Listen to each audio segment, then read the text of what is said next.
एक प्यार का नगमा है, मौजों की रवानी है।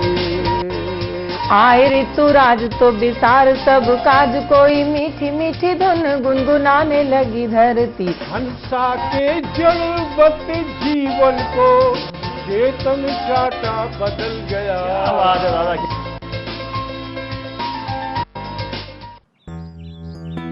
सर, बिटिया रानी ड्राइवर के साथ भाग गई। भाग गई? जी, भाग गई। अरे कोई बात नहीं, उसे तो बचपन से भागने का शौक है। सतमोला खाओ, कुछ भी पचाओ।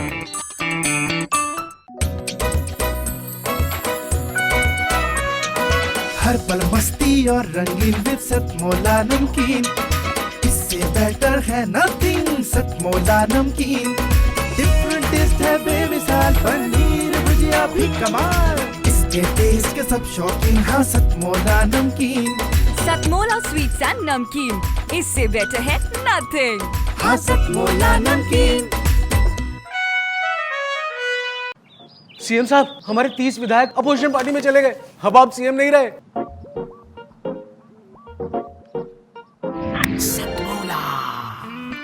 तो अब नया सीएम कौन बन रहा है? Tell me. सतमोला खाओ, कुछ भी पचाओ। जितना जी में आए खाओ, बस खाते ही खाते जाओ। डरने की क्या बात है जब सतमोला साथ है।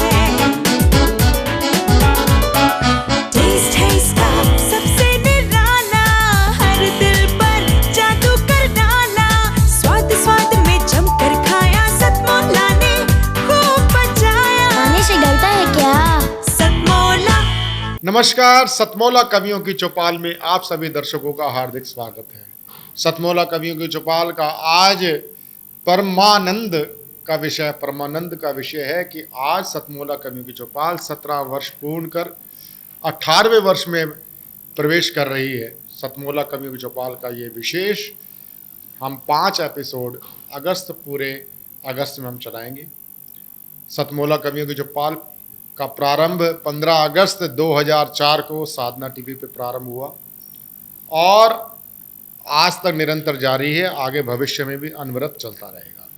सतमोला कवियों की चौपाल में आज हमारा परम सौभाग्य है कि आज सतमोला कवियों की चौपाल में आज हमारे मध्य उपस्थित हैं देश की राजधानी दिल्ली में दिल्ली विधानसभा के माननीय अध्यक्ष रामनिवास गोयल जी। जोरदार ताली के साथ हम रामनिवास गोयल जी का स्वागत करते हैं।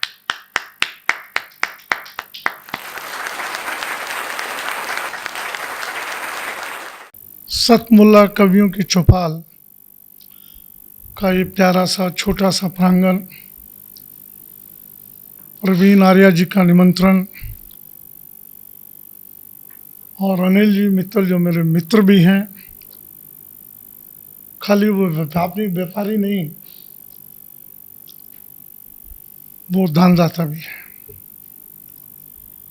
हमारी यहाँ संस्था चलती है सूर्यनगर में, इनके घर के पास ही महाराजा अग्रसेन सेवा संस्थान डायग्नोस्टिक सेंटर है, चैरिटेबल, उसमें बहुत योगदान देते हैं। जब मुझे पता लगा चौपाल का स्थान भी यही है तो मुझे बड़ा अच्छा लगा। मैंने अनिल जी से, हालांकि कल भी मिले थे, हम 3-4 घंटे बैठे, आज इनसे मिलना हुआ दोबारा से। मैं प्रवीण जी को बहुत बहुत बधाई देता हूं कि एक अच्छा, जहां व्यक्ति बैठकर कुछ विचार करने लगता है और अलग अलग कवियों को सुनकर प्रेम रस भी, वीर रस भी, हास्य रस भी, सबका समावेश हुआ है। अपने आप को जैसे गाड़ी ओवरहॉलिंग के लिए ओवरहॉलिंग हो जाता है। बहुत बहुत शुभकामनाएं, बधाई। अब खूब अच्छा गुदगुदाया हमारे तरंग जी ने, अच्छा लगा। बहन जी ने प्रेम रस का बड़ा अच्छा, अब आपने वीर रस भी जोड़ा, प्रेम रस भी जोड़ा। अब मैं तो सोच रहा हूँ कविता ही सुना के बोलना तो क्या है।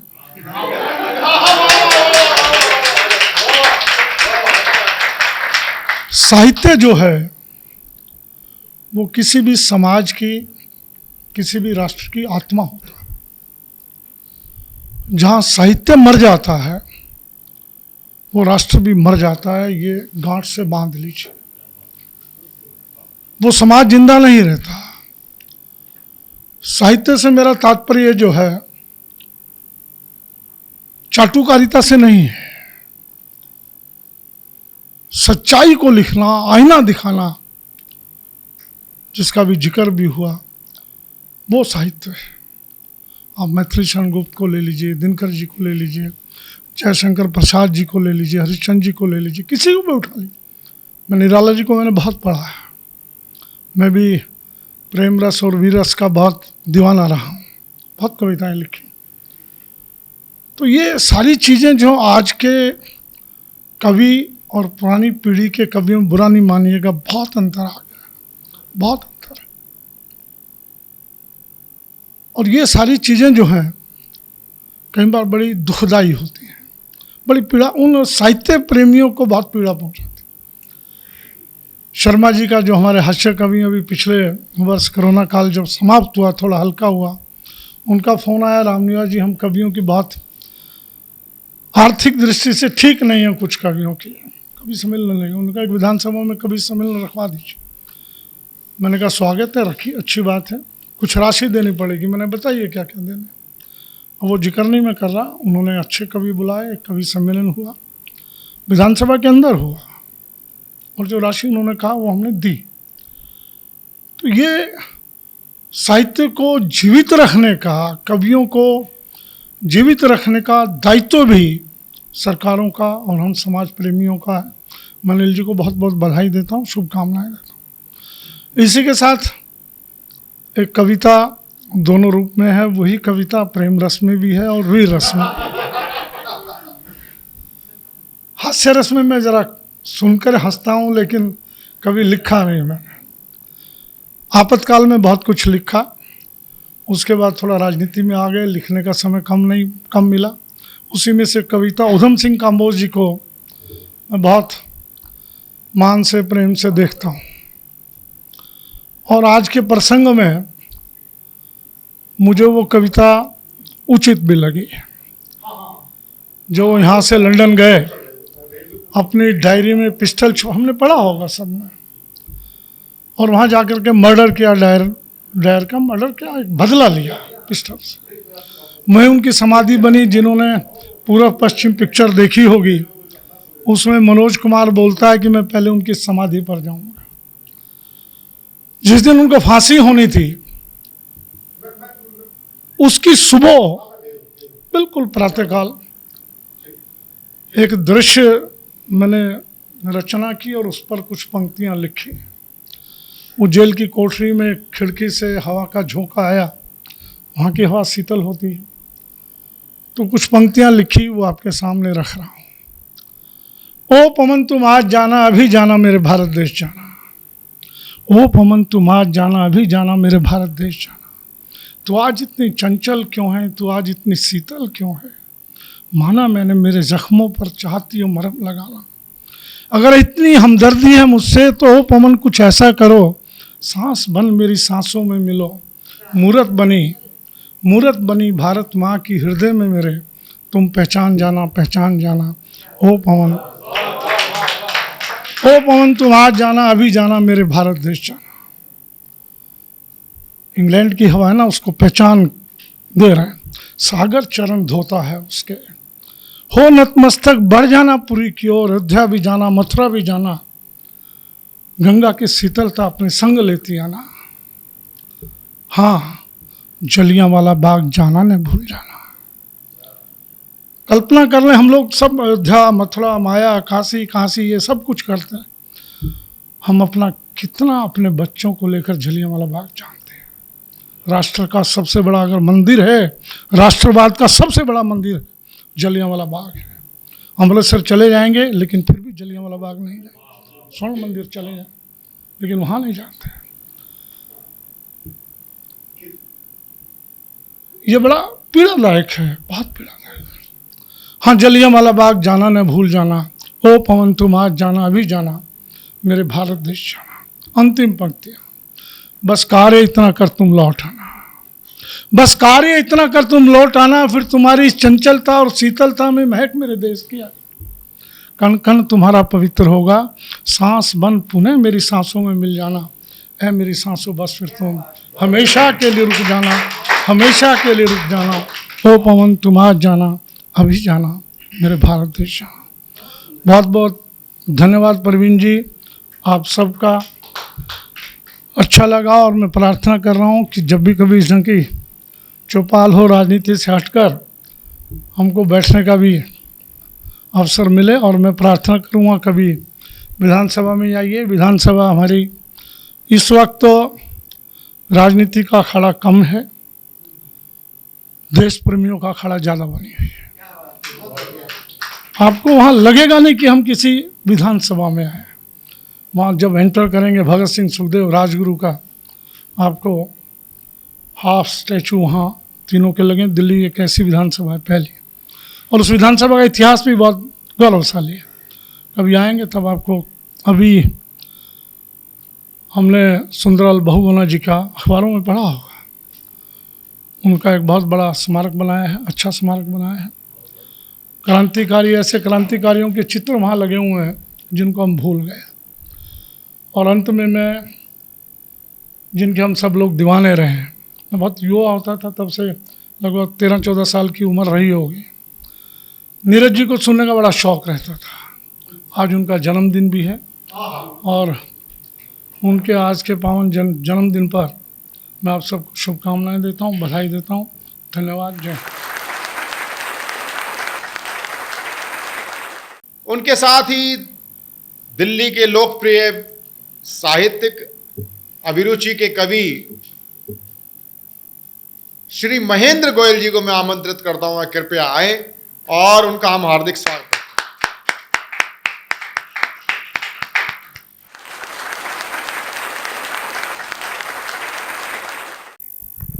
पहले तो आप सभी को मैं हाथ जोड़कर प्रणाम करता हूं।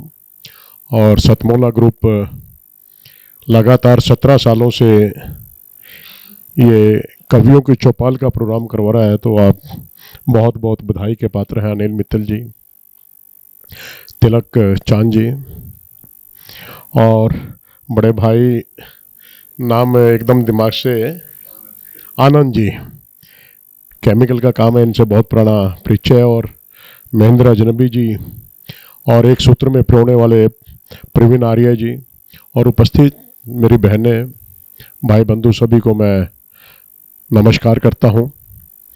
आकर बड़ा ही अच्छा लग रहा है कि कवियों की चौपाल का आप जो प्रोग्राम करते हैं, और मुझे भी आज यहाँ पर आप लोगों ने आमंत्रित किया है, तो तहे दिल से शुक्रिया अदा करता हूँ। हमारे विधानसभा के अध्यक्ष रामनिवास गोयल जी भी इस प्रोग्राम में आए थे। वो मेरे प्रेरणा स्रोत हैं, और विधानसभा में उनसे हम बहुत कुछ सीखते रहते हैं। उन्होंने आज अपना संरक्षण यहाँ पर दिया था, तो किसी कार्यवश वो गए हैं, तो उनको भी मैं पीछे से प्रणाम करता हूँ। आज प्रवीण भाई ने कई मंचों के ऊपर एक कविता मुझसे सुनी है। वो शब्द मेरे नहीं है, लेकिन कहीं पर जिंदगी के अंदर उदासी होती है, या कहीं पर किसी को प्रेरणा देनी होती है, तो उन शब्दों को मैं अक्सर गुनगुना लेता हूं, और आपके साथ भी आज मैं शेयर कर रहा हूं। लहरों से डरकर नौका पार नहीं होती, और कोशिश करने वालों की नन्ही सी चींटी जब दाना लेकर चलती है, चढ़ती दीवारों पर 100 बार फिसलती है। चढ़कर गिरना गिरकर चढ़ना ना अखरता है, आखिर उसकी मेहनत बेकार नहीं होती, और कोशिश करने वालों की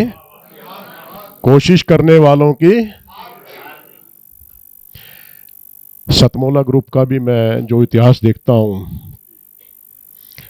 इन्होंने बहुत अच्छे से मेहनत की है। और आज तो मैं कह रहा हूँ कि लोगों को रोटी खानी होती है तो पचानी होती है तो कहते हैं भाई सतमोला की गोली लेना। ये अनिल जी सही है नहीं आनंद जी? ठीक कह रहा हूं ना? क्योंकि ये जमीन से जुड़े हुए हैं व्यक्ति, और जो व्यक्ति जमीन से जुड़ा हुआ होता है, और मुझे ऐसा लग रहा है कि जितने भी चेहरे मेरी आंखों के सामने हैं ये सभी के सभी जमीन से ही जुड़े हुए हैं। इसीलिए इतनी दूर आने का ये लोगों ने यहाँ पर प्रयास भी किया और आए भी। डुबकिया सिंधु में गोताखोर लगाता है और जा जाकर खाली हाथ लौट कर आता है। मिलते नहीं सहजी मोती गहरे पानी में, और बढ़ता दुगना उत्साह इसी हैरानी में। मुट्ठी उसकी खाली हर बार नहीं होती, और कोशिश करने वालों की कामयाबी एकदम ही कदम नहीं चूमती। संघर्ष करना पड़ता है, सत्य की राह पर चलना होता है, लोगों के बीच में अपना विश्वास देना होता है। जहां पर आपका विश्वास एक बार लोगों के दिमाग में बैठ गया तो फिर आप कोई भी काम कर लें।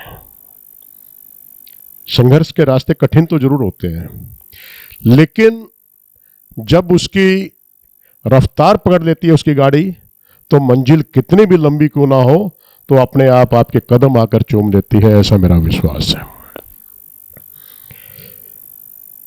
इसी के अंदर कुछ और लाइनें हैं जो आपके साथ में शेयर कर रहा हूं।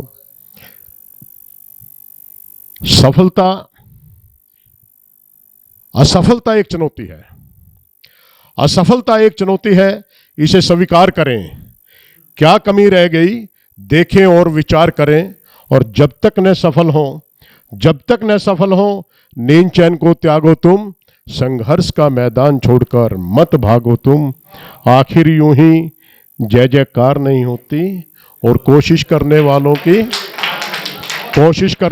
की सफलता एकदम नहीं मिलती। बहुत सी असफलताएं व्यक्ति को डिगाती भी हैं, लेकिन जो व्यक्ति अपने दृढ़ निश्चय के साथ में चलता रहता है तो निश्चित ही उसको सफलता मिलती है।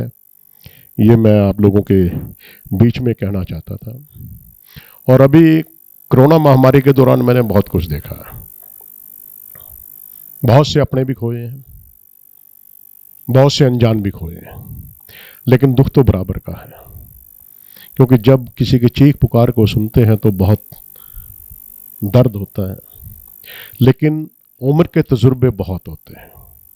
आज मैं भी 59 साल का होने के लिए जा रहा हूँ, तो यहाँ तक आते आते आदमी अपने अनुभवों से बहुत कुछ सीखता है। तो प्रवीण जी से बात हो रही थी, उस समय में हम कहीं पर कुछ समय बच जाता था। ये भी लाइनें कहीं पे महेंद्र अजनबी की हैं, कहीं पर किसी की हैं, कहीं पे किसी की है, जोड़ने का प्रयास किया था। मैंने जमाने को रंग बदलते देखा है, और उम्र के साथ जीने का ढंग बदलते देखा है।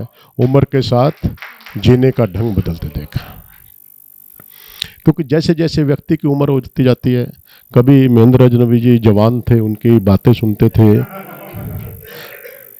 तो बड़ा अच्छा लगता था। और खास तौर पर वो व्यक्ति जो अपने आप का मजाक बनाकर दूसरों को हंसाने की कोशिश करता है, मैं सैल्यूट करता हूं। जिन शब्दों का आपने अपने लिए प्रयोग किया था, ये हर किसी का जिगरा नहीं होता। अपने आप का मजाक बनवाने के लिए एक जिगरे की जरूरत होती है। तो मैं सभी से आग्रह करूंगा कि आप भी किसी के चेहरे पर हंसी लाने के लिए आप अपना थोड़ी देर भी मजाक यदि बनवा लें तो बहुत अच्छा रहेगा।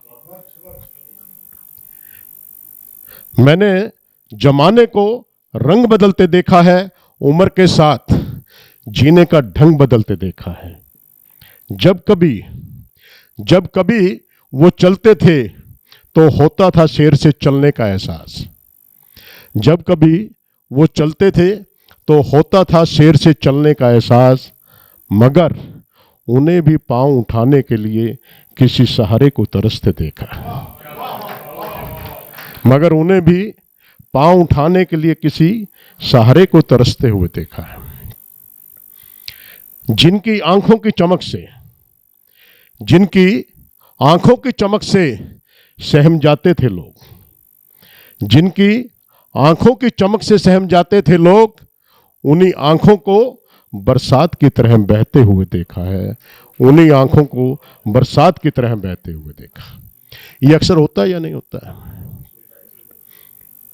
ये जीवन की सच्चाई है।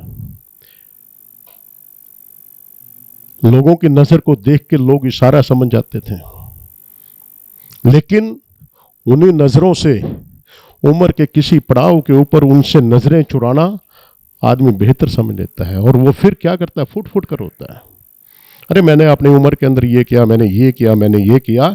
और आज नजरों से नजर मिलते हुए भी नहीं बन पाती है, तो उसकी आंखें जर्जर बरसती हैं उस बरसात की तरह। तो ये भाव थे मेरे इसमें।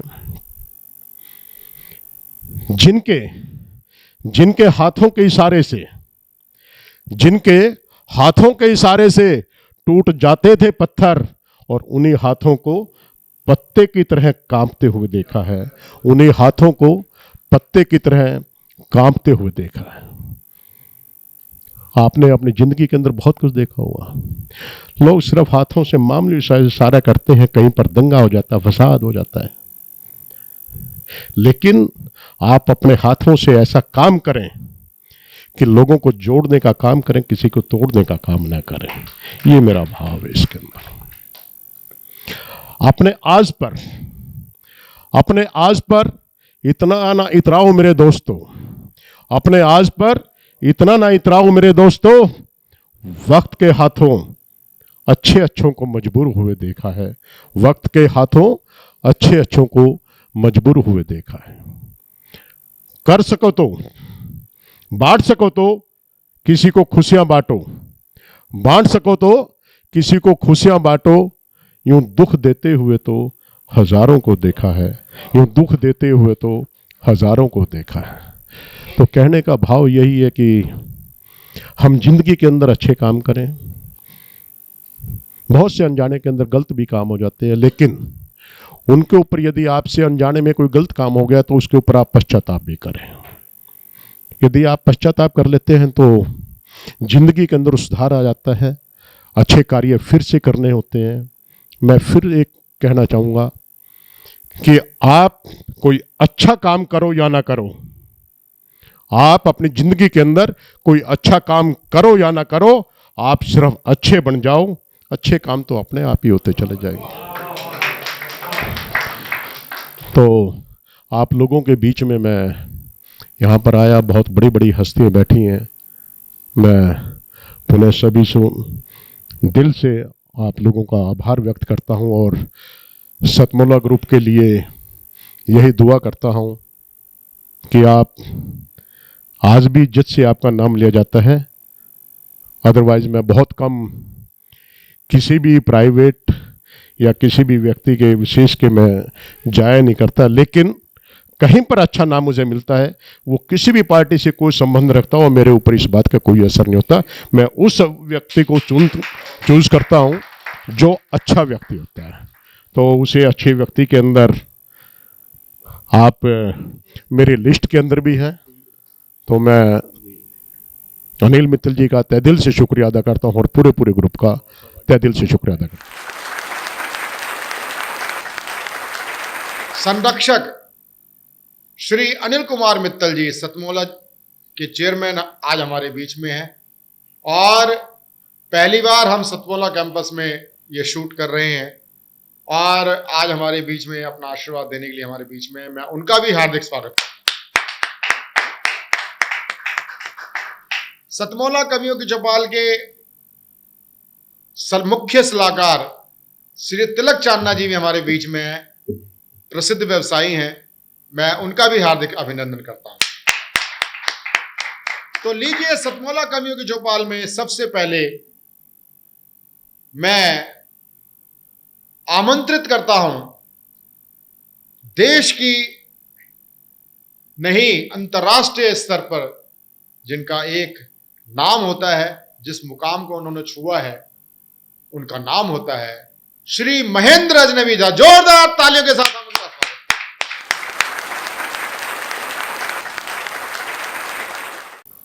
मैं सतमोला कवियों की चौपाल से पिछले कम से कम भी नहीं तो जब से ये शुरू हुई है तभी से जुड़ा हुआ हूँ, और प्रवीण भाई से मेरी इतनी पुरानी मित्रता है, उनकी मित्रता के नाते मैं जब भी उनका आदेश मिलता है चला आता हूँ आपके बीच में।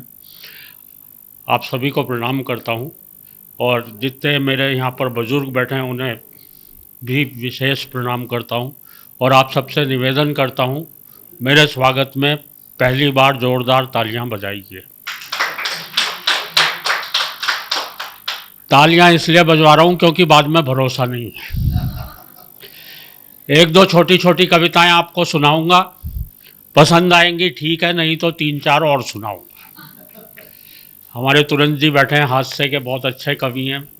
मैं भैया ये हाँ ये चीज़ें बंद कर दो बस, थोड़ी 5 मिनट, मैं ज़्यादा समय नहीं लूँगा। मैं आदरणीय का जानता हूँ कितना कीमती समय आज उन्होंने यहाँ पर निकाला है, हम लोगों के बीच में आए, हम सबको आशीर्वाद दिया, बहुत अच्छा लगा। 2 पंक्तियाँ मैं पहले कोरोना को, ये जैसी बीमारी जिससे हम लोग पिछले 1.5 साल से जूझ रहे हैं, हम लोग जिस बीमारी से त्रस्त हैं, 2 पंक्तियाँ मैं कोरोना को लानत देते हुए पढ़ना चाहता हूँ। उसको किसी को लानत देते हैं तो उसको कहते हैं कसीदा पढ़ना। तो मैं कोरोना के नाम 2 पंक्तियों का एक कसीदा पढ़ता हूँ कि ऐ कोरोना क्या कसीदा पढ़ूँ मैं तेरी शान में, ऐ कोरोना क्या कसीदा पढ़ूँ मैं तेरी शान में, पूरा 1.25 साल गुजार दिया निक्कर और बनियान में। अब हमारी स्थिति जो हो गई है, और यह तो बहुत दुर्लभ दृश्य है कि इतने लोग आपस में मिलकर बैठ जाएं, बहुत ही अच्छा आपके बीच में आकर के लग रहा है। मैं जानता हूँ इतने लोग इकट्ठे होकर के बैठ जाएं तो ये आश्चर्य की बात होती है आज की तारीख। लेकिन फिर भी भाई प्रवीण ने ये पूरा संयोजन किया इस तरह से, आप लोग भी आए। मैं जानता हूँ आप सारे के सारे कवि हैं, इसलिए सीधे सीधे मैं आपको कविताएं ही सुनाऊंगा, वरना मंच की जादूगरी तो काफ़ी कुछ कर लेते हैं वो जहाँ करते हैं, और वैसे भी अब उसका अभ्यास भी नहीं रहा।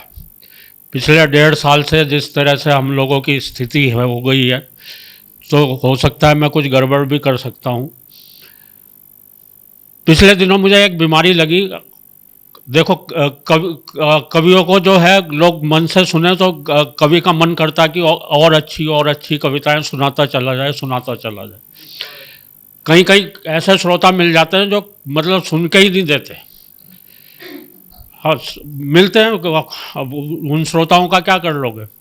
कहीं तो ऐसे उखाड़ने वाले श्रोता होते हैं, कवि अपनी कविता की एक लाइन पढ़ता है तो सुनने वाले इतने उस्ताद दूसरी लाइन अपनी तरफ से। बिल्कुल सच्चा किस्सा बता रहा हूँ। यहीं दिल्ली में मेरे पड़ोस में एक कवि सम्मेलन चल रहा था। एक नए कवि आए, आते ही उन्होंने कविता की एक लाइन पढ़ी, बोले मेरी मम्मी ने कुत्ते का एक पिल्ला पाला। तभी श्रोताओं में से एक खड़ा हुआ, बोले और उसे मंच पर छोड़ दिया। इस तरह मुझे तो ध्यान है, हमारे एक गीतकार गीत पढ़ने खड़े हुए, गीत पढ़ रहे थे, धरा बेच देंगे गगन बेच देंगे, धरा बेच देंगे गगन बेच देंगे। तभी श्रोताओं में से एक खड़ा हुआ, बोले भैया ये बता दे फिर कहाँ रहेंगे जब सारी चीज़ें बेच दोगे तो। और अभी तो मैं पिछले दिनों जेल में गया, आप लोग इसका गलत अर्थ ना निकालें। जेल में कवि सम्मेलन था, जेलर महोदय ने कवि सम्मेलन करवाया था और ये सोच के करवाया था कि शायद कैदियों की सज़ा में थोड़ी बहुत कमी रह गई है। हाँ, बोले इसलिए इन सबको कविताएं सुनवाई जाएं। अच्छा, नीचे सारे कैदी बैठे हुए थे। एक कवि आए वीर रस के थे, बड़ी जोर से चीखते हुए बोले आदमी यूं हालातों में जकड़ा ना जाता, आदमी यूं हालातों में जकड़ा ना जाता। नीचे एक चोर कैदी बैठा हुआ था, बोला भैया कुत्ते की पूंछ न दबती तो मैं पकड़ा ना जाता। तो हमें तो इस तरह से भी कविताएं पढ़नी पड़ती हैं।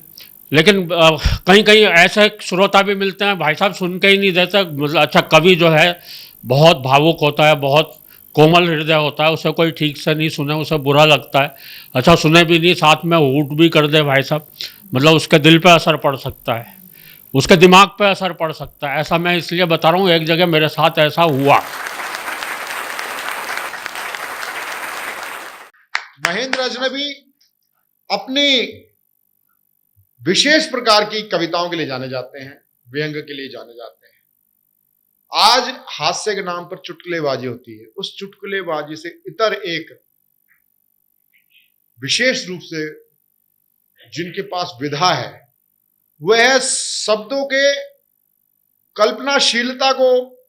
कल्पना को लेकर के उसमें अपनी कविताओं को कल्पना से यथार्थ तक लाने वाले ऐसे महान कवि का मैं हार्दिक अभिनंदन करता हूं और उनको बड़े ही आदर और सत्कार भाव से उनको आमंत्रित करता हूं कि वे आए और अपना काव्य प्रस्तुति अपनी प्रस्तुत करें।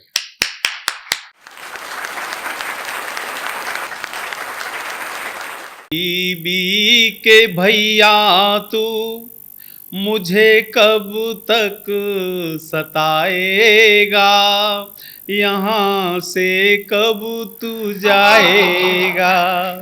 मेरी बीवी के भैया तू मुझे कब तक सताएगा, यहाँ से कब तू जाएगा। मैं जितना भी कमाता हूँ उसे तू चाट जाता है। कभी बर्गर कभी पिज़्ज़ा कभी तू चाट खाता है। मेरे सिर पर बचे बालों को कब तक चाट जाएगा, यहाँ से कब तू जाएगा। जो घर में दूध आता है गटागट तू ही पीता है। जो घर में दूध आता है गटागट तू ही पीता है। मिले ना जूस मौसमी का तू करता फजीता है। मेरा तू खून पी पी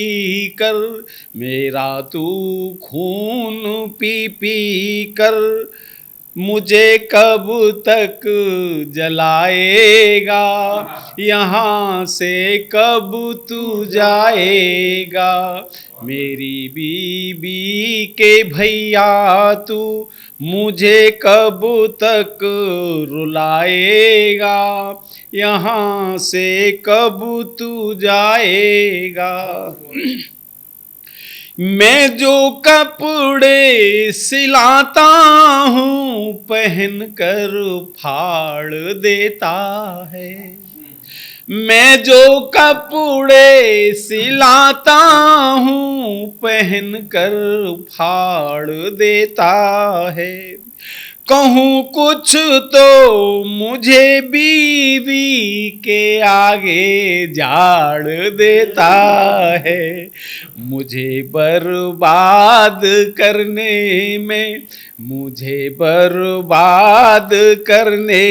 में तू कितने दिन लगाएगा, यहाँ से कब तू जाएगा।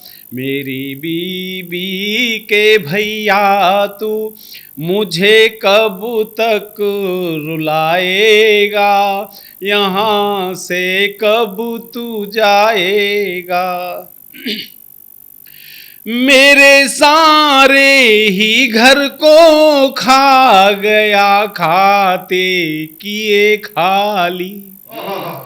मेरे सारे ही घर को खा गया खाते किए खाली। कभी आते ससुर जी सास आती कभी साली।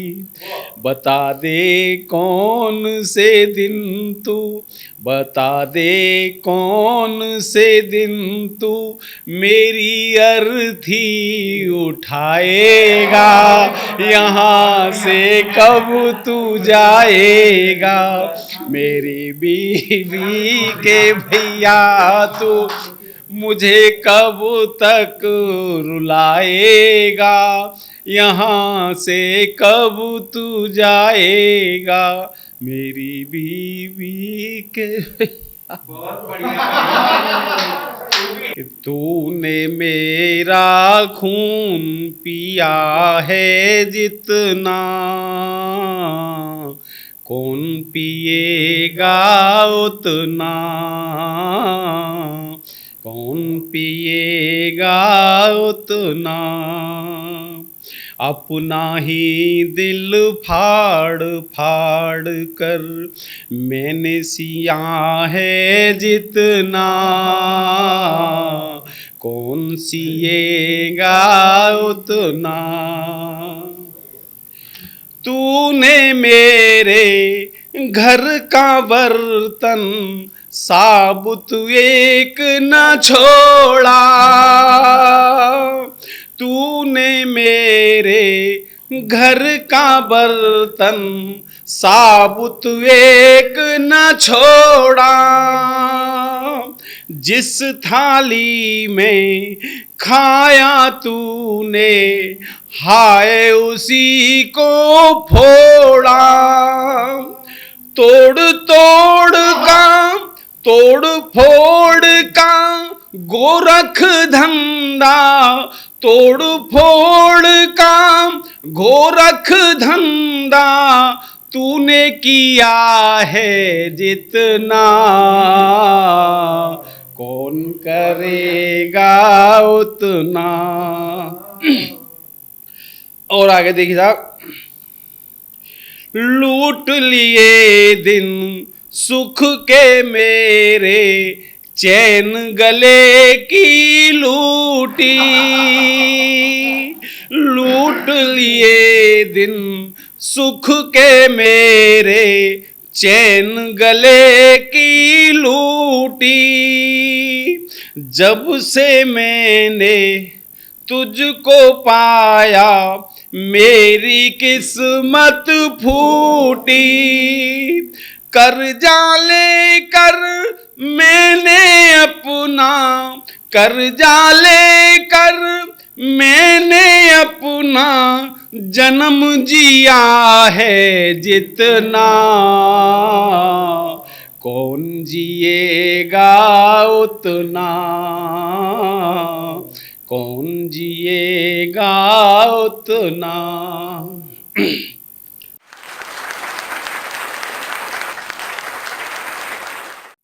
अब जिनकी बारी है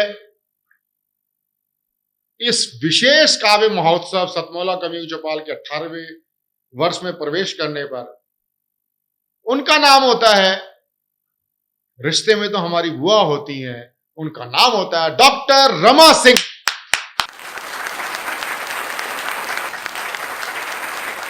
उसके पहले पढ़ती हूँ, ये ना पूछो किधर गया पानी, ये ना पूछो किधर गया पानी, करके अपना सफ़र गया पानी, ये ना पूछो किधर गया पानी, करके अपना सफ़र गया पानी, ना तो भीतर दिखा न बाहर ही, ना तो भीतर दिखा न बाहर ही, ना तो भीतर दिखा न बाहर ही, सबकी आंखों का मर गया पानी, ना तो भीतर दिखा न बाहर ही, सबकी आंखों का मर गया पानी। एक गीत देती हूँ, देखिएगा।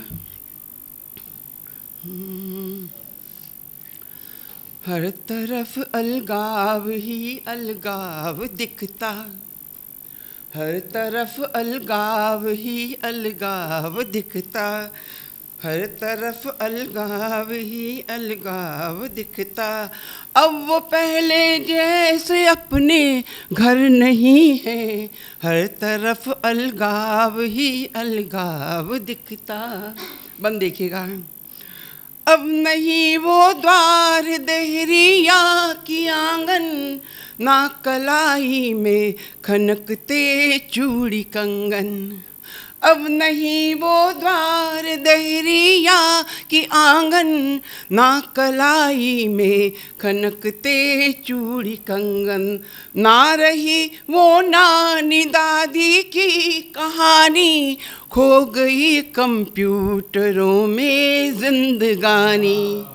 हर तरफ बस आग का ठहराव दिखता, हर तरफ बस आग का ठहराव दिखता।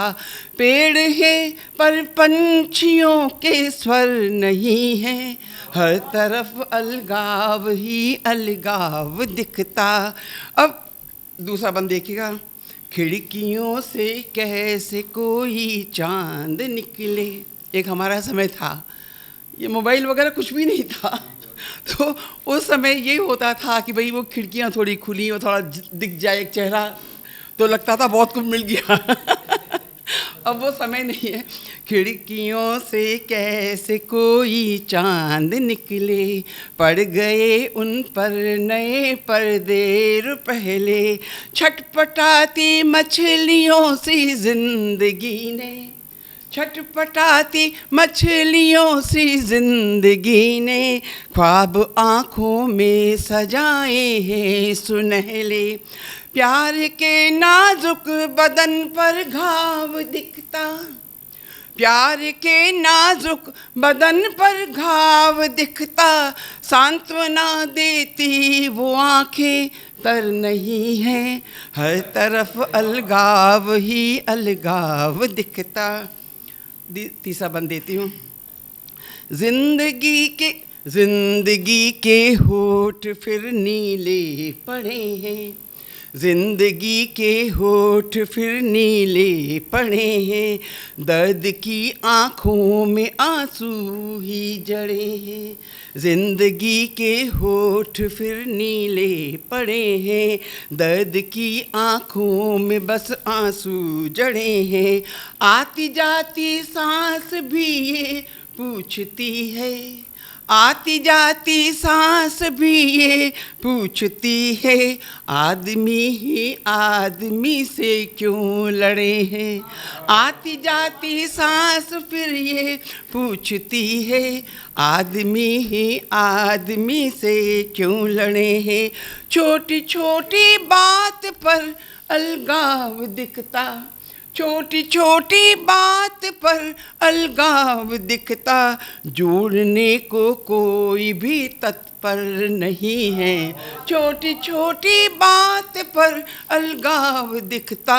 जोड़ने को कोई भी तत्पर नहीं है, हर तरफ और अंतिम बंद देती हूँ, देखिएगा। आइए सद्भाव के हम बीज बोएं। सब लोग सब कह देते हैं पर ये नहीं बताते होना क्या चाहिए।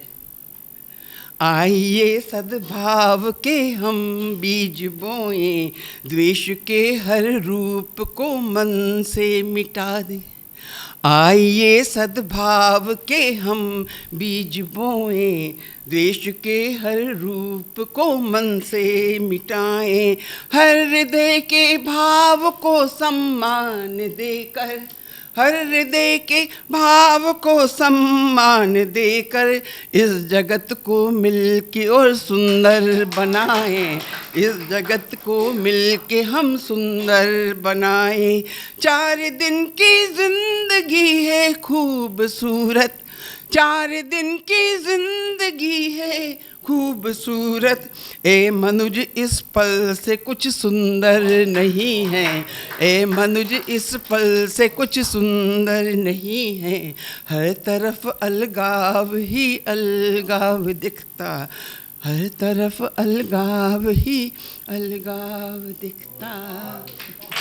बहुत बहुत शुक्रिया।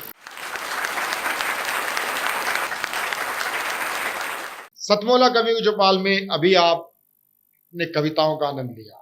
सतमोला कवियों की चौपाल आपको अभी तक आनंद के साथ साथ आपको सतमोला प्रोडक्ट्स, चाहे वो बोलते हैं ना कि भैया गोली दे रहा है, मैं आपको गोली दे रहा हूं कुछ देर के लिए चूसने के लिए। जब तक आपने जितना हंसी का खजाना खाया है, कविताओं को पचाया है, कविताओं को पचाने के लिए और कविताओं को आनंद लेने के लिए एक छोटा सा कमर्शियल ब्रेक लेते हैं। तब तक आप सतमोला गौलियों का पनीर भुजिया का आनंद लीजिए सतमोला कवियों की चौपाल में। जितना जी में आए खाओ, बस खाते ही खाते जाओ। डरने की क्या बात है जब सतमोला साथ है। टेस्ट है इसका सबसे निराला, हर दिल पर जादू कर डाला। स्वाद स्वाद में जमकर खाया, सतमोला ने खूब बचाया। खाने से गलता है क्या? सतमोला। सर, बिटिया रानी ड्राइवर के साथ भाग गई। भाग गई? जी, भाग गई। अरे कोई बात नहीं, उसे तो बचपन से भागने का शौक है। सतमोला खाओ, कुछ भी पचाओ।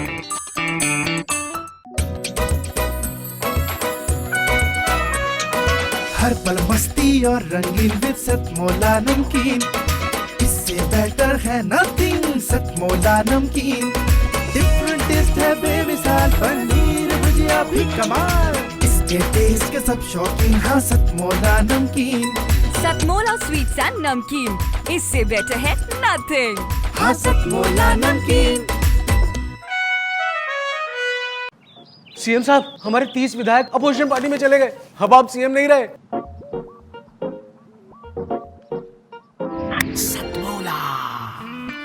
तो अब नया सीएम कौन बन रहा है?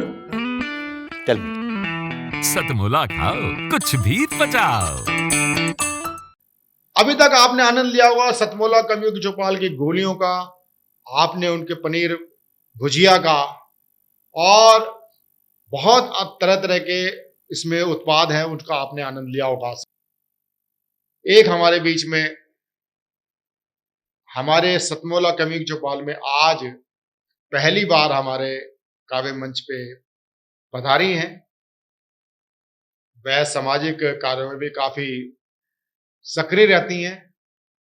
देश की एक सुरीली कवित्री जिनका नाम होता है आभा चौधरी। आभा चौधरी के बारे में केवल मैं इतना कहूंगा, जब आप उनकी कविता और गजल छोटी छोटी बहर की आप सुनेंगे, आप मंत्रमुग्ध हो जाएंगे। आभा चौधरी को मैंने कुछ मंचों पर सुना और मुझे लगा ये हीरा सतमोला कवियों की चौपाल में सजना चाहिए। ये हमारी सतमोला कवियों की चौपाल की एक नवरत्नों में शामिल होने वाली हैं।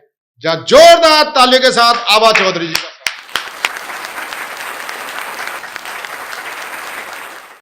अंगारों के पार चले हम, दिल में लेकर प्यार चले हम। और शेर देखेंगे,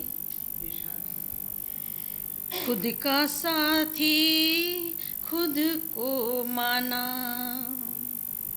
खुद का साथी खुद को माना, खुद का साथी खुद को माना, खुद होकर तैयार चले हम, खुद होकर तैयार चले हम।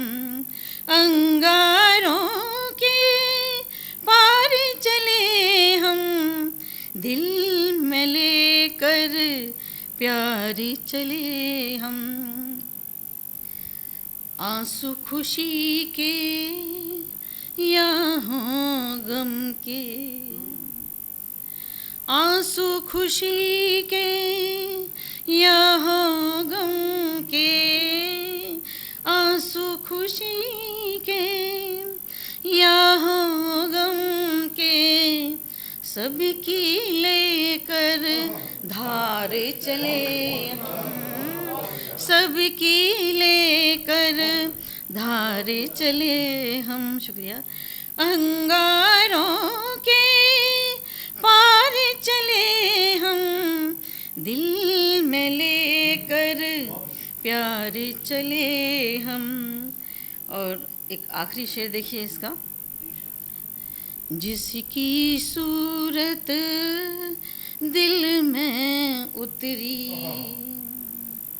जिसकी सूरत दिल में उतरी, जिसकी सूरत दिल में उतरी, उसका कर दीदार चले हम, उसका कर दीदार चले हम, अंगारों के पार चले हम, दिल में लेकर प्यार चले हम, दिल में लेकर प्यार चले हम।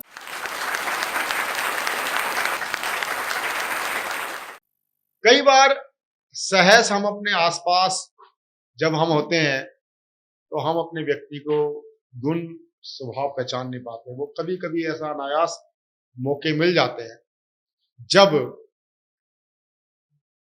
ऐसे अवसर होते हैं, या तो शादी उत्सव होते हैं, जन्मोत्सव होते हैं, तो ऐसे अवसर पर ये कला निखर के आती है। तो ऐसे सामने मेरे पुत्रवधू, मेरे अनुज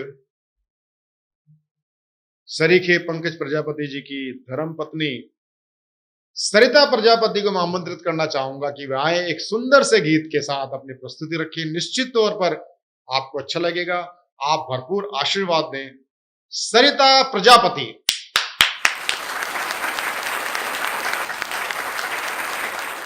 आजकल अपनी बात को समझाना बहुत मुश्किल हो गया है।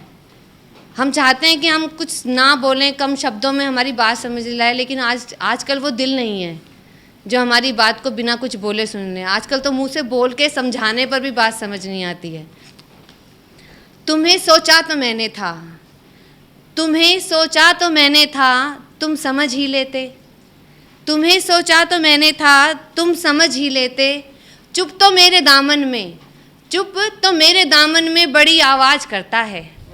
चुप तो मेरे दामन में बड़ी आवाज़ करता है। दिल आज भी मेरा बेहिसाब धड़कता है, दिल आज भी मेरा बेहिसाब धड़कता है। तुम ये शोर सुन ही लेते। तुम्हें सोचा तो मैंने था, तुम समझ ही लेते।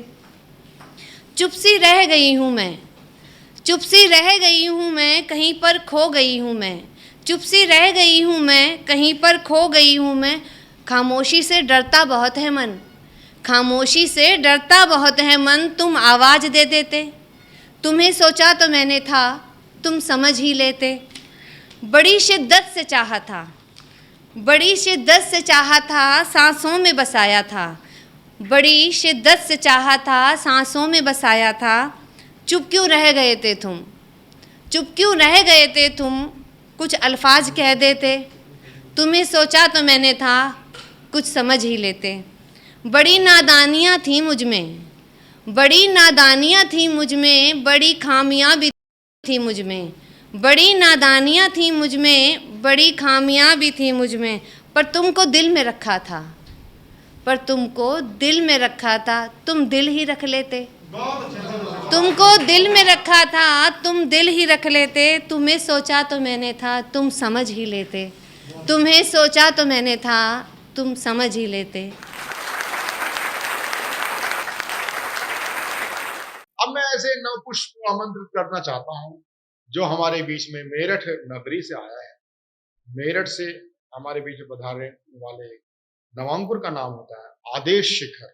आदेश शिखर बहुत ही अच्छे मुक्तक गीत प्रस्तुत करने वाले कवि हैं। बेशक वो नवांकुर के रूप में आए हैं, लेकिन शीघ्र मेरा उनको शुभ आशीर्वाद है, वे एक प्रतिष्ठित कवि के रूप में अगली बार आएंगे हमारे बीच में। आदेश शिखर।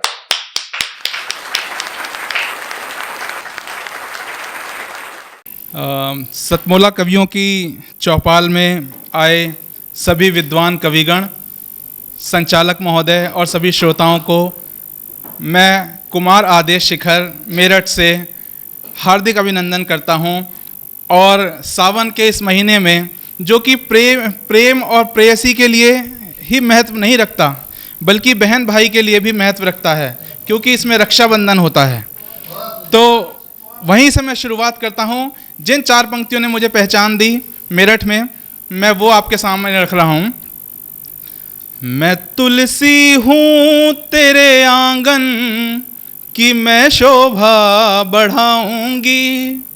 मैं तुलसी हूँ तेरे आंगन की, मैं शोभा बढ़ाऊंगी। कि चाहे धूप हो छाया मगर मैं मुस्कुराऊंगी। बहनें कुछ नहीं कहती हैं, बहुत कुछ सह जाती हैं।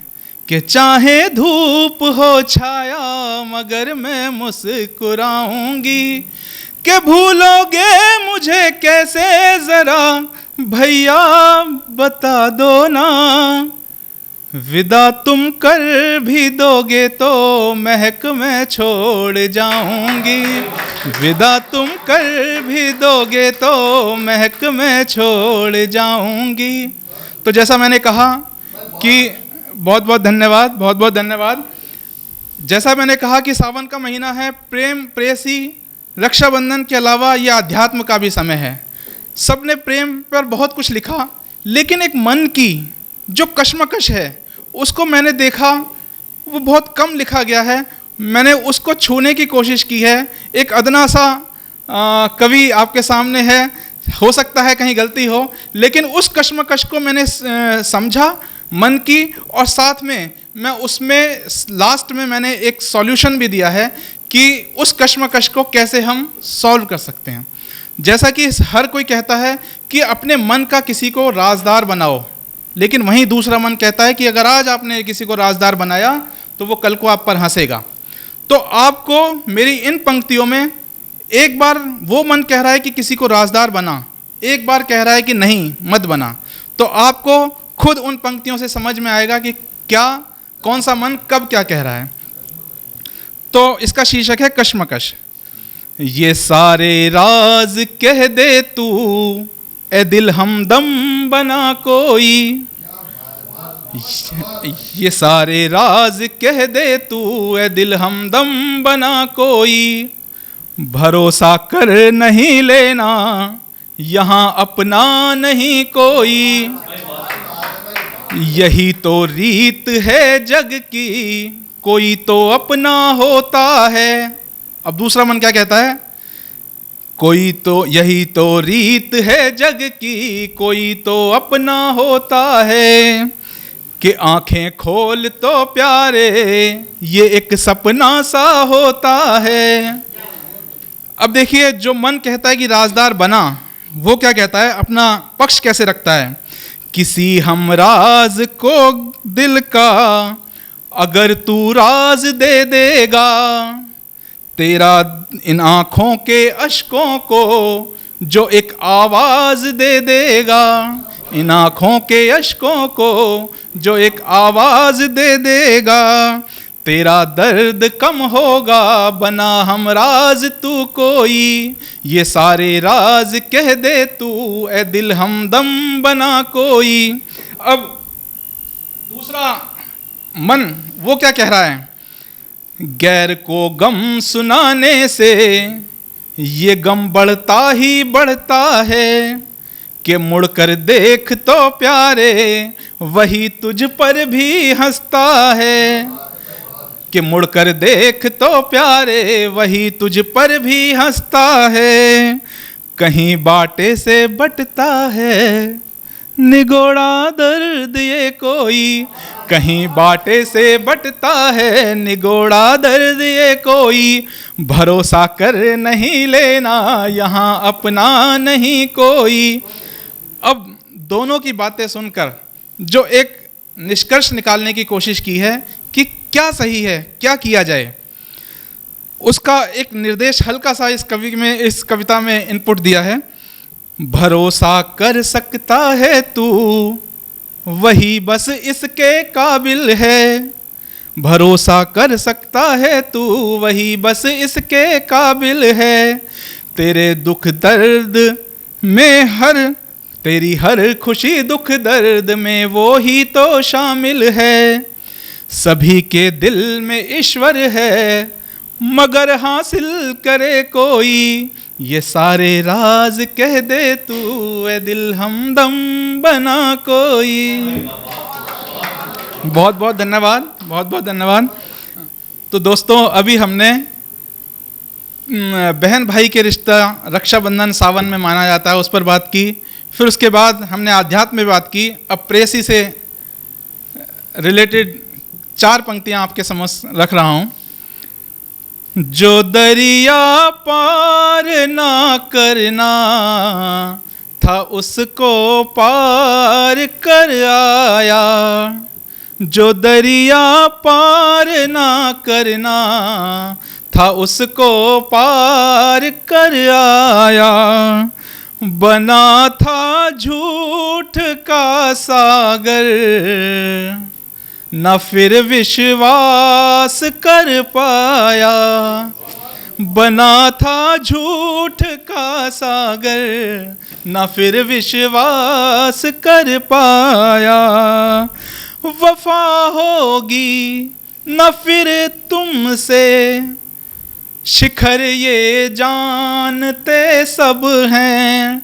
वफा होगी न फिर उनसे, शिखर ये जानते सब हैं। छुड़ा कर हाथ मैं अपना, छुड़ा कर हाथ मैं अपना, उसे आज़ाद कर आया। छुड़ा कर हाथ मैं अपना, उसे आज़ाद कर आया। जो दरिया पार ना करना था उसको पार कर आया। बहुत बहुत धन्यवाद। नोएडा से हमारे बीच में उपस्थित हैं राहुल मिश्रा। राहुल मिश्रा संजीदा कविता करते हैं और कविता की श्रेणी में भी कह सकते हैं, लेकिन जो बात करते हैं बड़ी सच्चाई के साथ करते हैं। बहुत ही मैं उसको लाड़ दुलार के साथ आमंत्रित करता हूं, राहुल मिश्रा।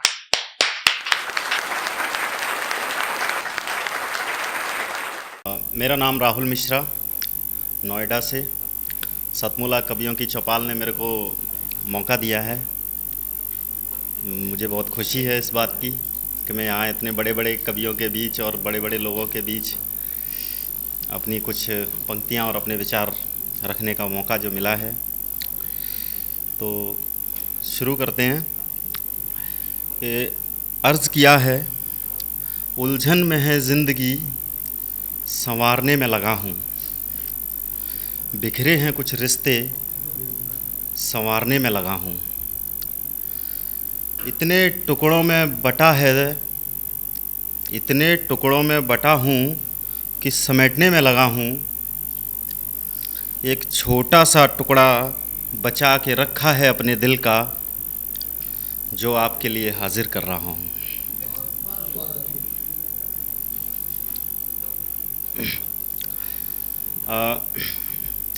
हवाओं का रुख मोड़ दूँ मैं, वह कलमकार बनने में समय लगता है। ज़िंदगी शतरंज की बिसात है, चाल चलने में थोड़ा वक्त लगता है। कुछ पंक्तियाँ लिखी हैं जिसका शीर्षक है जब हम दिल्ली आए थे। वैसे लिखकर कितना बयां करूं मैं खुद अपनी दास्तां, जो दिल ने सहा है वो दिल ही जानता है। तो कविता से जोड़ता हूँ। कविता है, पंक्तियाँ हैं, शीर्षक है जब हम दिल्ली आए थे। अधबसे शहर में जब हम अपने ख्वाब लेकर आए थे। ये सच है बिल्कुल। जब आया था मैं यहाँ पे, उसी पे आधारित ये कविता लिखी है। अधबसे शहर में जब हम अपने ख्वाब लेकर आए थे, मासूम सा चेहरा और हाथों में किताब लेकर आए थे। फटे पुराने कपड़ों में हम किसी को ना भाए थे, मन में थोड़ा डर था, थोड़ा घबराए थे। उम्मीदों की गठरी लेकर जब हम दिल्ली आए थे।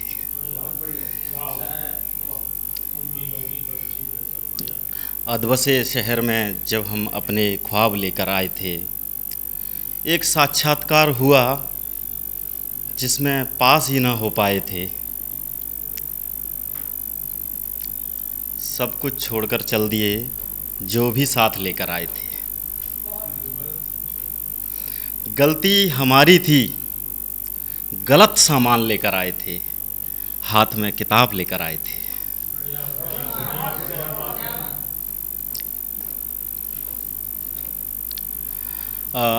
कोरोना काल में जो राशन लोगों को बांटे गए हैं, सेल्फियां ली गई हैं, फ़ोटो ली गए हैं, उसके लिए 4 पंक्तियां लिखी हैं। खुददार मेरे शहर का फांके से मर गया, राशन तो मिल रहा था मगर फ़ोटो से डर गया। खाना थमा रहे थे लोग सेल्फियां ले लेकर, मरना था जिसको भूख से वो गैरत से मर गया।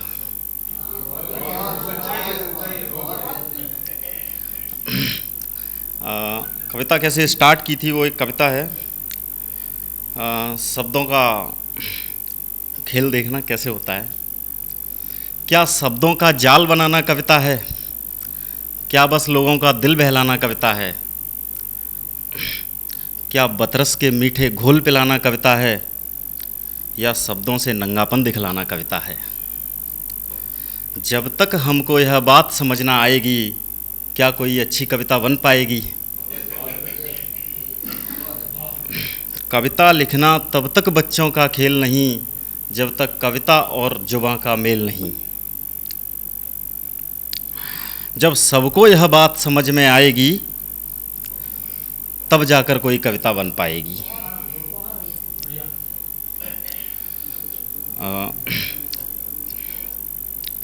कविता प्रकट कैसे होती है, पैदा कैसे होती है, वो इन पंक्तियों में दिखाया है कि जब कोई घटना दिलों को छूती है, मिसरे की तब अनुभूति होती है। कवि शेरों में सर्वस्व न्यौछावर करता है, उसमें ही जीता उसमें ही मरता है। जब कवि स्वयं उतरकर कविता में आता है, तब जाकर एक मक्ता बन पाता है। जब तक जुबां दिल की बात समझ ना पाएगी, तब तक क्या अच्छी कविता बन पाएगी? जब औरों का दर्द दिलों को छूता है, जब सच्ची बातें सुन कलेजा रोता है, जब बिन बोले सब सुनाई देता है, बिन देखे सब दिखाई देता है। कवि को जब यह बात समझ में आएगी, तब जाकर कोई कविता बन पाएगी। कविता में शब्दों की जो ताकत है वो क्या होनी चाहिए, वो सुनिए। प्रकृति का हम मोल दिखा दें शब्दों से, लोगों के दिल को खोल दिखा दें शब्दों से, आपस में उनका मेल दिखा दें शब्दों से, लोगों के डर को दूर भगा दें शब्दों से, तब जो दिल की बात जुबां पर आएगी, सच मानो कविता खुद ही बन जाएगी।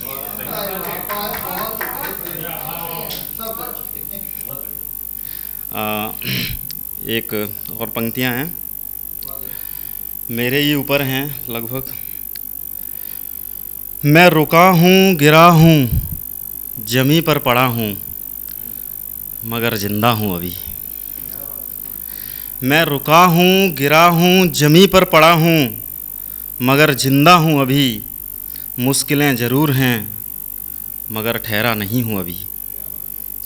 बेशक हार हुई है, पर हारा नहीं हूँ अभी। मैं फिर उठूँगा, फिर बढ़ूँगा, फलक तक चढ़ूँगा। मन की अंधेरी गुफाओं में मैं रणक्षेत्र फिर सजाऊँगा। मेरे बढ़ते हुए कदमों को रोक ना पाएंगी ये मुसीबत की जंजीरें। मंजिलों से ज़रा कह दो कि अभी बदला नहीं हूँ मैं।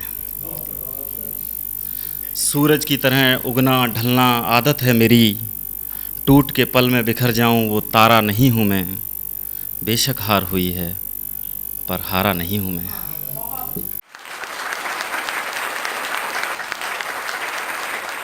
अब मैं आमंत्रित करना चाहता हूं एक ऐसे कवि जो 4-5 साल से निरंतर हमारे काव्य मंच पे आ रहे हैं, सतमोला कवि चौपाल। उनका नाम होता है अरुण साहिबाबादी। जोरदार ताली के साथ अरुण साहिबाबादी। और एक अब मैं रूमानी गज़ल पढ़ रहा हूँ।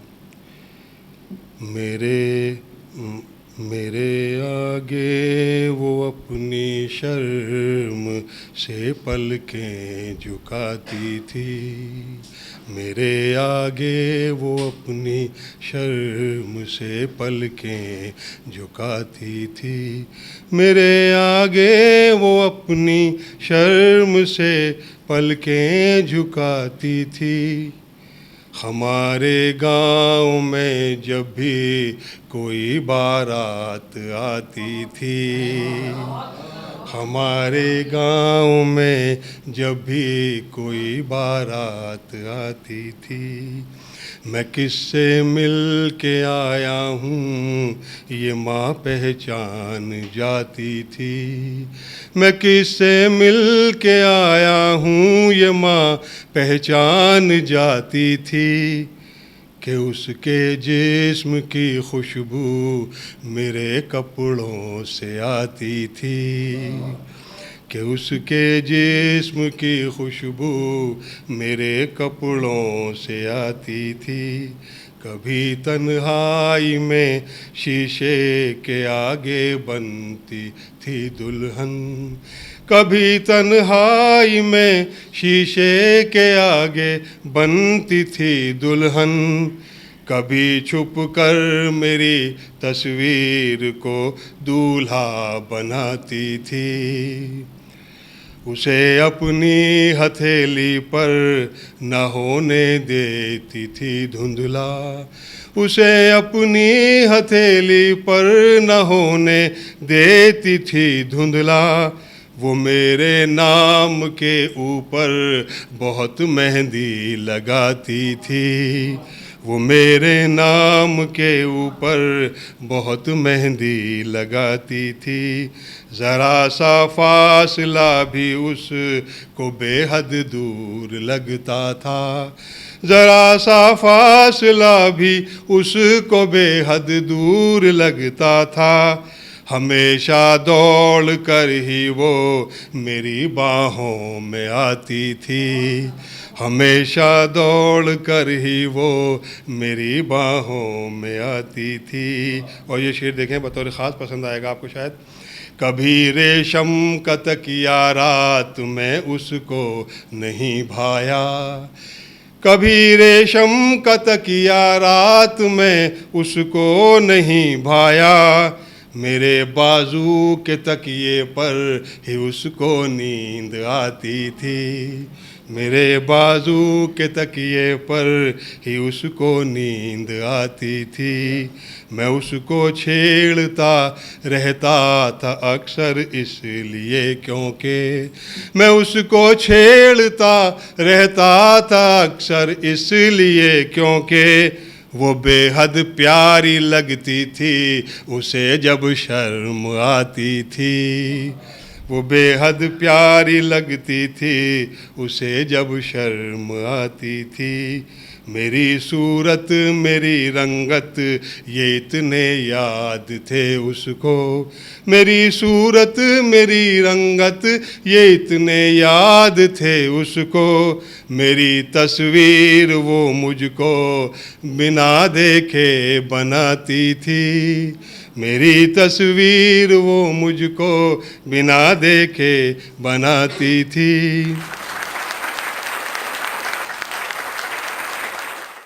सबसे पहले मैं आदरणीय अनिल मित्तल जी का धन्यवाद प्रकट करना चाहता हूँ, आदरणीय प्रवीण आर्य जी का धन्यवाद प्रकट करता हूँ कि उन्होंने एक इतने सुंदर कार्यक्रम की रचना की जो आज सारे भारत में प्रसिद्ध हो रहा है, और इससे नवोदित कवि ये विशेष रूप से लाभान्वित हो रहे हैं।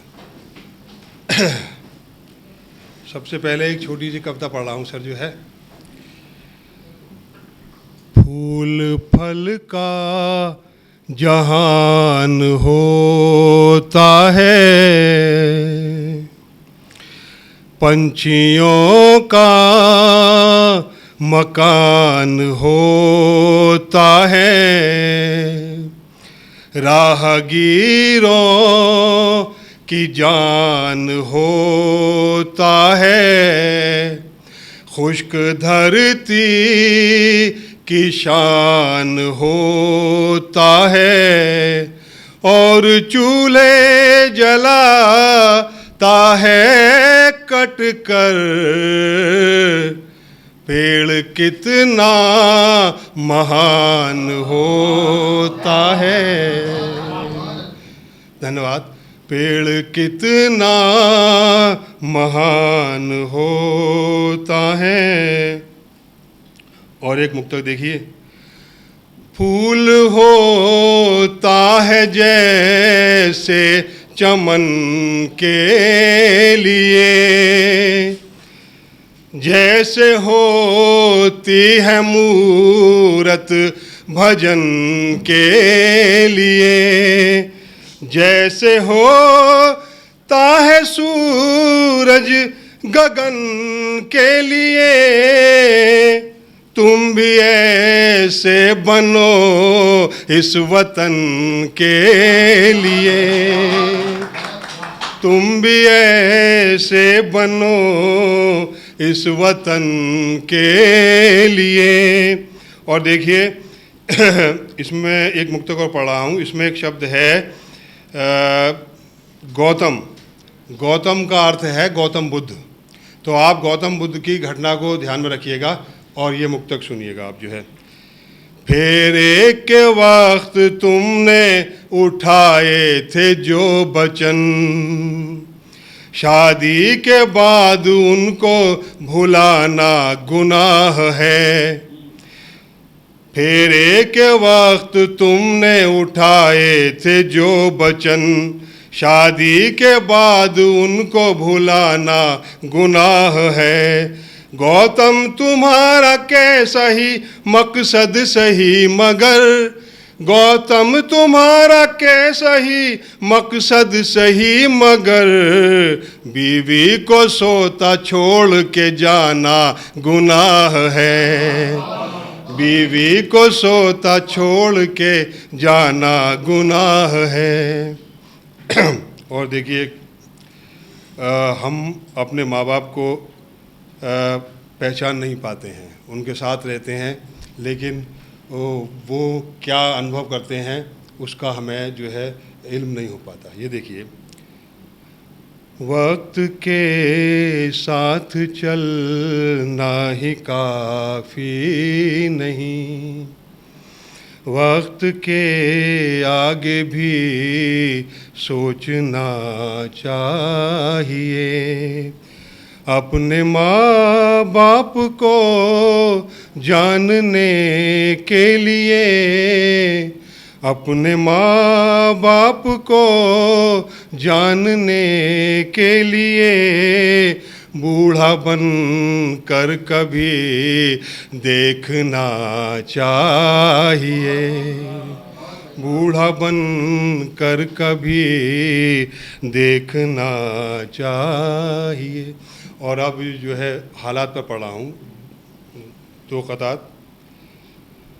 उसे सदमे दिए थे जिंदगी ने,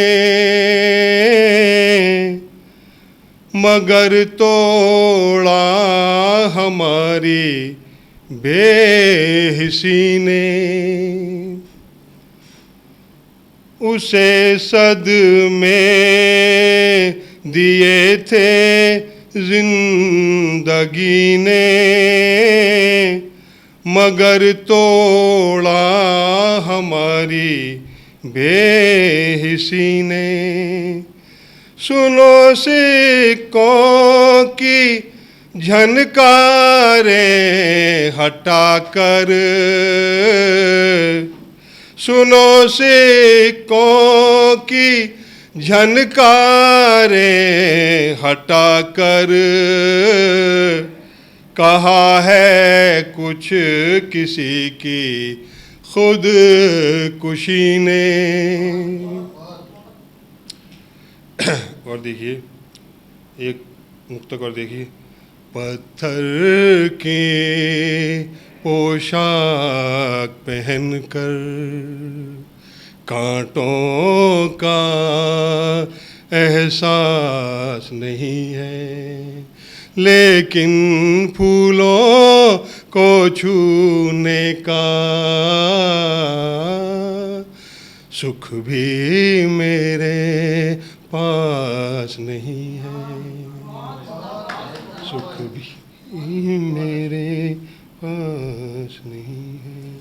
और देखिए एक मुक्तक, ना खिड़की और ना है दर, फिर भी ये लगता है घर, धरती के एक टुकड़े को ही मैंने देखा मुड़ मुड़ कर। सतमोला कवियों की चौपाल आपका अपना चलाया हुआ एक अभियान है। सतमोला कवियों की चौपाल इसलिए प्रारंभ हुआ था कि जो मंचों पे कवि सम्मेलनों में कविता प्रदर्शित हो चुकी थी, कविता एक भद्दे चुटकुलों का नाम हो चुकी थी, आने वाली पीढ़ी भद्दे चुटकुले अश्लील प्रस्तुति को ही कविता ना समझ बैठे, कविता ना जान पाए।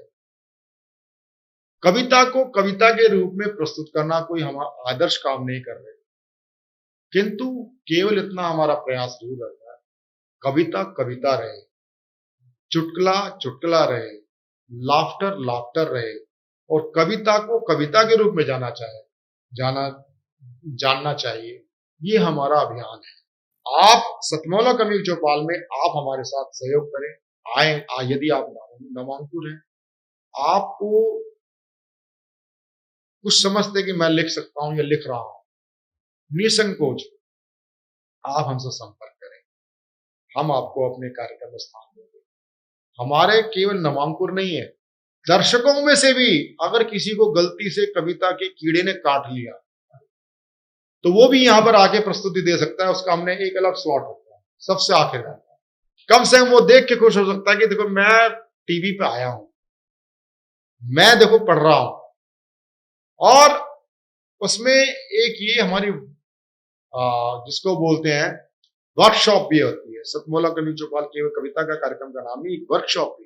तो सतमोला कवियों के चौपाल से जुड़ने के लिए आप हमारे से निरंतर हमारे साथ जुड़ने के लिए टीवी स्क्रॉल पर चल रहे जो नंबर है 9711182183 पर हमसे संपर्क करें, जुड़ जाइए हमारे साथ आजीवन सहयोगी के रूप में हमारे साथ कार्यक्रम से जुड़े। और सतमोला कवियों चौपाल में निरंतर हर 6 माह के बाद काव्य पाठ करने के लिए आप पात्रता आपके पास प्राप्त हो जाती है। तो देर ना कीजिए, सतमोला कवियों चौपाल में आप हमें फोन कीजिए, व्हाट्सएप कीजिए 9711182183।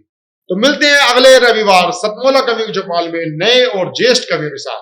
धन्यवाद। नमस्कार, मैं अनिल मित्तल, चेयरमैन सतमोला ग्रुप, सभी आए हुए आमंत्रित कवियों का और सतमोला कवियों के चौपाल के सभी दर्शकों का बहुत बहुत स्वागत करता हूं। आज बहुत सौभाग्य की बात है कि हमारे बीच में सतमोला कवियों की चौपाल में श्री रामनिवास गोयल जी, दिल्ली विधानसभा के अध्यक्ष, और श्री महेंद्र गोयल जी, विधायक जी, आज हमारे साथ उपस्थित हैं। ये हमारे लिए बहुत ही गर्व का विषय है। दोस्तों, आज मुझे विश्वास नहीं होता कि 18 साल पहले जब परवीन आर्य जी मेरे पास आए कि इस तरह से कोई कवियों का सम्मेलन का प्रोग्राम करना चाहते हैं, तो उस समय मुझे ये विश्वास नहीं था कि ये प्रोग्राम इतना सक्सेस होगा और ये 18 साल पूरे करेगा अपने। और मैं उनकी बात से बिल्कुल सहमत था कि ये जो कवि हमारे भी जो हैं हमारे, ये एक हमारी धरोहर है हमारे समाज की। आज जो कल्चर हमारा दिन पे दिन बदलता जा रहा है, अगर हमने कवियों को वो प्रोत्साहन, वो इज्जत नहीं दी तो धीरे धीरे छवि हमारी, ये सभ्यता हमारी ख़त्म हो जाएगी। लोग जानेंगे भी नहीं कि भाई वो क्या कवि सम्मेलन क्या होता है, कवि क्या होते हैं। तो मेरा मानना है कि हम लोगों को उनको पूरा मौका मिलना चाहिए, पूरी इज्जत मिलनी चाहिए।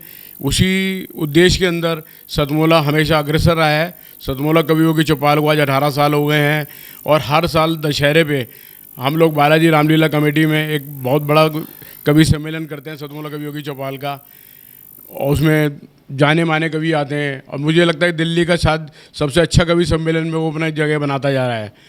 और ये बड़े गर्व का विषय है कि इस सतमोला कवियों की चौपाल में करीब 15,000 से ज़्यादा कवि अपना योगदान दे चुके हैं और मैं आने के लिए जो नए कवि हैं उन सबको भी इस स्टेज पे आमंत्रित करता हूँ कि वो आएँ और अपनी योग्यता को प्रकट करें। धन्यवाद।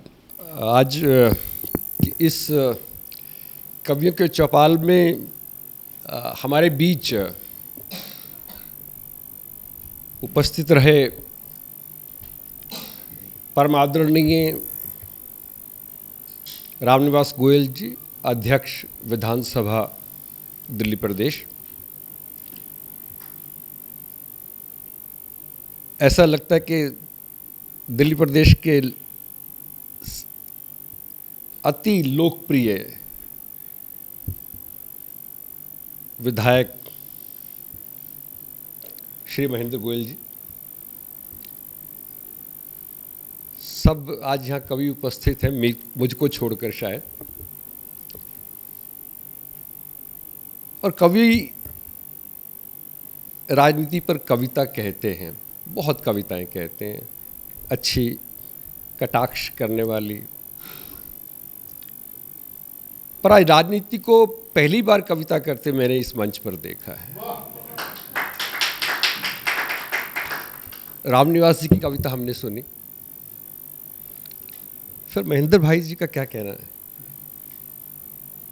कि मेहनत करने वालों की हार नहीं होती, यही शब्द है।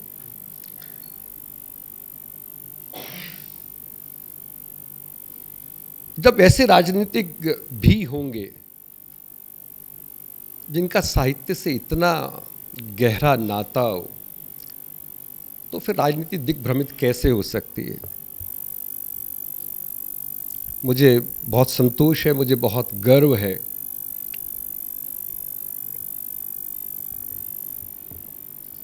कि साहित्य और राजनीति का जब तालमेल हो जाएगा तो देश में जो घालमेल है वो स्वयं छट जाएगा। मुझे प्रवीण जी का प्रेम मिलता है, मैं कोई कवि नहीं हूँ, अपने परिवार में कविताएं मैं भी लिखता हूँ, पर मैं कोई पब्लिक जो है कोई जनता कवि नहीं हूँ। चार्टर्ड अकाउंटेंट हूँ और चार्टर्ड अकाउंटेंट का क्या कविता से क्या कहते हैं कि दूर दूर तक नाता नहीं है। पर प्रवीण जी मेरे मित्र हैं, मेरे सहयोगी हैं। हम एक संस्था में सहयोगी के रूप में काम करते हैं। वो मुझे प्रेम देते हैं, मुझे आदर देते हैं और मुझे यदा कदा ऐसी सभाओं में आने का निमंत्रण देते हैं जिसे मैं चाहकर भी कभी ना नहीं कर पाया। आज भी ऐसी ही कुछ उनका निमंत्रण मुझे मिला, मैं आपके बीच में उपस्थित हुआ। कुछ कविताएं मैं नहीं भी सुन सका, मैं थोड़ा देरी से आया था, परंतु मुझे लगा कि अजनबी जी को सुनने के बाद मैंने सब कवियों को सुना, ऐसा मुझे आभास हो रहा है। इन्हीं शब्दों के साथ मैं आपके सभी प्रतिनिधि के रूप में हमारे जो आज की सभा के मुख्य अतिथि थे श्री रामनिवास गोयल जी का और श्री महेंद्र गोयल जी का, जो शायद जिस कॉन्स्टिट्यूंसी में मैं रहता हूँ मेरे ही विधायक हैं, सब है। मैं रोहिणी में रहता हूँ। मैं आपका अभिनंदन करता हूँ, मैं आपका स्वागत करता हूँ और आप ऐसे ही हम सब कवियों को आप प्रेरणा स्रोत बनते रहें, बने हैं, बनते रहेंगे ऐसी आशा करता हूँ।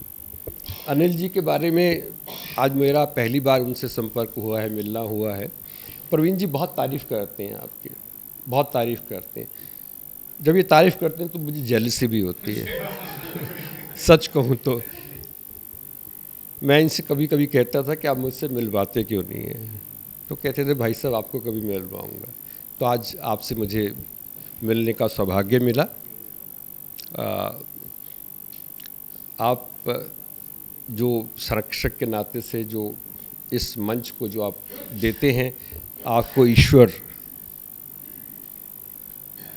उससे कई गुना और करके वापस लौटाए और आप उसका भी कई गुना करके इस साहित्य को वापस लौटाएं। इन्हीं शब्दों के साथ मैं आप सब कवियों का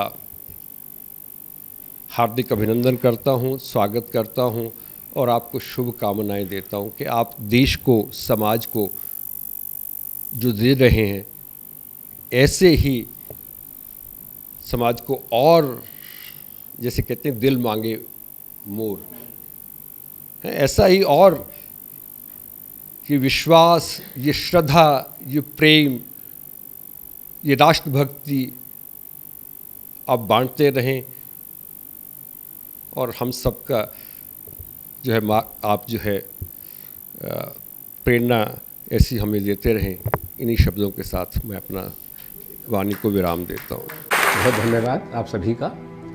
अखिल भारतीय साहित्य परिषद द्वारा संचालित सतमोला कवियों की चौपाल नामक ये जो कार्यक्रम है, ये अपने आप में इसलिए महत्वपूर्ण है कि केवल ये कार्यक्रम ही नहीं है, बल्कि यहाँ पर नवांकुर, नए नए कवि, नए नए कवयित्रियाँ इस मंच पर आकर के अपनी कविताओं को प्रस्तुत करती हैं, जो सारे संसार के अंदर जाता है। तो ये बहुत बड़ा मंच है, एक प्रकार से कार्यशाला जैसी है ये।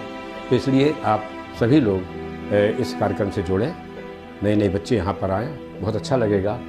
हमारा आशीर्वाद इस पूरी संस्था के लिए है, सतमोला कवियों की चौपाल के लिए है, और आप सभी के प्रति हमारा मन बहुत स्नेह है, बहुत प्यार है। आप सब आएँ और इस प्रकार से यहाँ पर अपनी कविताओं को इस मन से सुना करके उपकृत हों और उपकृत करें भी हम सभी।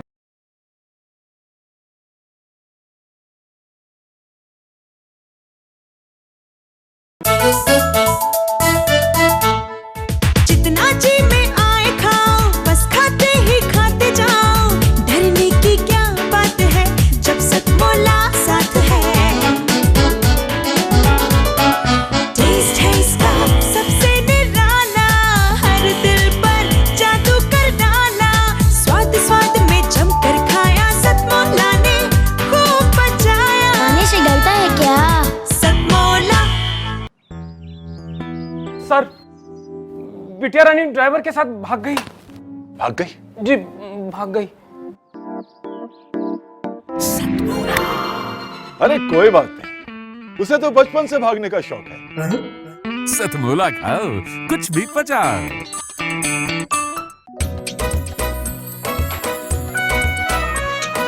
हर पल मस्ती और रंगीन विद सतमोला नमकीन, इससे बेटर है नथिंग। सतमोला नमकीन, डिफरेंट टेस्ट है बेमिसाल, पनीर भुजिया भी कमाल। इसके टेस्ट के सब शौकीन, हाँ सतमोला नमकीन। सतमोला स्वीट्स एंड नमकीन, इससे बेटर है नथिंग। हाँ सतमोला नमकीन। सीएम साहब, हमारे 30 विधायक अपोजिशन पार्टी में चले गए। अब आप सीएम नहीं रहे।